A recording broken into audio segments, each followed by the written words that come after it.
हम पूरे उस बिल को उस एक्ट को अनकॉन्स्टिट्यूशनल मानते हैं और ये आर्टिकल 25, आर्टिकल 26, 14 और 15 और 29 का ग्रेव वायलेशन है। ये हम पहले से ही बोलते आए और आज फिर आपके सामने रिपीट कर रहा हूँ।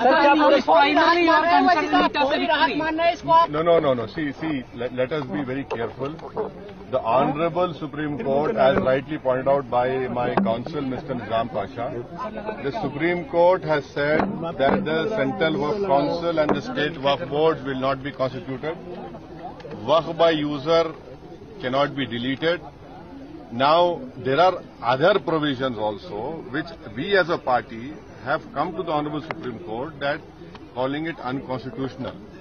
Now, whenever it will be heard, our counsel, Mr. Nizam Pasha, on behalf of me, will be arguing it.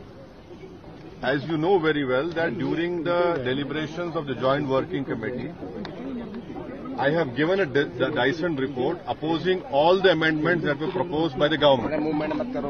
And during the debate in the Parliament on the consideration or passing of that bill, I have opposed each and every amendment. I have called it unconstitutional.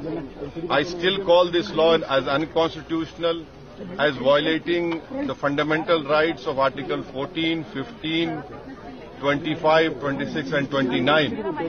So our legal battle will continue to ensure that this act, against this act will continue.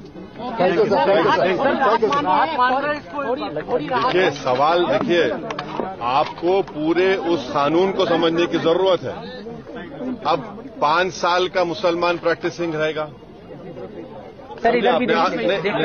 5 साल practising मुसलमान का तो रहेगा। अब उसको कौन decide करेगा? अब कोई महिला है उसको कौन डिसाइड करेगा? तो ऐसे कई उसमें जो अमेंडमेंट्स के जरिए लॉ बनाया गया है, हम उसके आज भी मुखालिफत कर रहे हैं और कल भी अपोज करते रहेंगे। और लीगली हम सुप्रीम कोर्ट ने चैलेंज किए, हम उसको उन तमाम चीजों को violation of the fundamental rights मानते हैं।